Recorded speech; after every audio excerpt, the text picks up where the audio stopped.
Today, we're going to pull back the curtain on a silent killer of profitability, a cost that, believe me, is hiding in plain sight in just about every organization. We're going to dissect the true cost of quality, and I'm going to show you exactly how to flip it from a major liability into your biggest competitive advantage. So let me ask you something. Think about your own company for a second. If you had to find the single biggest hidden cost, that quiet profit drain, where would you even start looking? Logistics, maybe? Raw materials? Your marketing budget? Well, for a surprising number of businesses, the answer is right there in what we call the cost of poor quality, or COPQ. Now, this isn't some neat line item on your profit and loss statement. Nope. It's the grand total of every single dollar you waste on mistakes, defects, and rework. Put simply, it's the insane cost of fixing messes versus the tiny investment of just getting it right the first time. So here's our game plan. We're going to break this down just like a consultant would. First, we'll define this hidden cost. Then, we'll lay out a simple framework for thinking about good costs versus bad costs. We'll dive deep into each category, see the real-world impact, and then, and this is the best part, we'll wrap up with a clear, step-by-step plan to turn all this insight into actual profit. So, what really is the cost of poor quality? At its heart, it's all the money your business just hemorrhages when things go wrong. I'm talking about the cash you burn on scrap material, on reworking products, on repairs, and on warranty claims. These are not small operational hiccups, folks. They are direct torpedoes to your bottom line. And let's be perfectly clear about something. COPQ is not just some metric for the quality department to track. No way. This is a strategic tool for leadership. Why? Because it translates all that operational friction into the one language that the C-suite speaks fluently: money.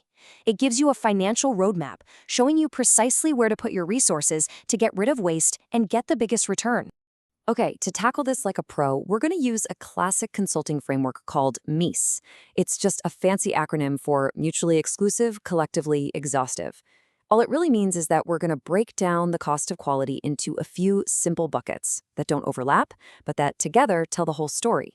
So for our purposes, we're splitting it into just two categories: the money you invest to get things right and the money you lose when things go wrong. And this is the key takeaway right here. The total cost of quality has two sides. On one side, you've got the cost of good quality. Think of these as proactive investments, spending on prevention and appraisal. You're basically spending a little money now to save a lot of money later. Then, on the other side, you have the cost of poor quality. These are all the reactive expenses, the cost of cleaning up your messes, both internally and externally. The whole strategy is to intelligently spend more on the first part to absolutely crush the second part. All right, let's kick things off with the good costs. These are the strategic investments that really separate the market leaders from everyone else. And these proactive costs fall into two main areas: prevention and appraisal. First up, you have prevention costs. And, the name really says it all. This is the money you spend on any and every activity that is specifically designed to stop defects before they can even happen. This is the absolute gold standard of proactive quality. And here's what prevention actually looks like in the real world. It's not just one thing, it's a whole system. It's having a robust quality plan, it's proper training for your employees, it's thoroughly vetting your suppliers, and it's really truly understanding what your processes are capable of. Every dollar you spend here is an investment in making your business more stable and reliable. Now, the second bucket of good costs are appraisal costs. So, if prevention is all about stopping fires from ever starting, think of appraisal as your network of smoke detectors. These are the costs you pay to measure, to monitor, and to audit your processes to catch any defects that might have slipped through your prevention safety net. So what are we talking about here? We're talking about inspecting raw materials when they come in the door, checking work as it's moving down the production line, and doing that final critical inspection before anything ships out. It also covers things like calibrating your measurement tools and doing lab tests. These things aren't waste. They're your essential quality checkpoints. Okay, so we've covered the good costs. Now we have to pivot and look at the bad costs. And we're going to start with the problems that you managed to catch before they escape the building. These are your internal failures. And while, yeah, it's better to catch them here, they still represent a massive and often hidden drain on your resources. So an internal failure is literally any defect you find before it gets to your customer. This means all the time and money spent on rework, on scrapped materials, on retesting things, even on just analyzing what went wrong. Every single time this happens, you are paying for labor, materials, and machine time twice, and you have absolutely nothing extra to show for it. It is pure, unadulterated waste. I know this can all sound a bit abstract, so let's make it painfully real. Let's imagine you run a factory that produces 1 million televisions a year, and your process has what sounds like a pretty tiny internal defect rate, just 2%. What does that actually cost you? Well, a 2% defect rate on 1 million TVs means 20,000 defective units. That's 20,000 TVs that you built, but that you cannot sell as perfect, first-quality products. They either have to be scrapped or they need expensive rework. Let's just say, for the sake of argument, that the materials and basic production cost for each TV is $100. If all 20,000 of those defective units are just total scrap, that is a $2 million loss right off the top. Just poof, gone. But hold on, that's not the whole story. Remember those appraisal costs we talked about?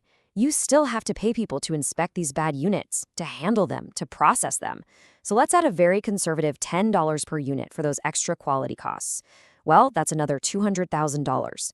And just like that, your tiny 2% defect rate has exploded into a $2.2 million hole in your bottom line. That is the true cost of internal failure. Now, as bad as that $2.2 million number is, believe it or not, it's nothing compared to the most dangerous, most expensive category of all: external failures. This is what happens when a defective product actually gets out of your building and into your customers' hands. This is where costs truly explode. So external failures are defects found after delivery. And there's this great rule of thumb in the quality world called the 1-10-100 rule. It basically says if it costs you $1 to prevent a defect, it'll cost you $10 to fix it if you catch it internally. But if it reaches the customer, it's going to cost you $100 to fix. The costs here are way beyond just materials. Now you're talking logistics, customer support, and worst of all, the erosion of your brand's trust. Just look at this list. I mean, warranty claims and product replacements, those are the obvious financial hits. But it gets so much worse. You could be facing penalties from your clients. Your customer support team is spending countless hours investigating problems. But the biggest cost, the one that is so hard to put a number on but can literally destroy a company, is that last one: the loss of goodwill and brand reputation.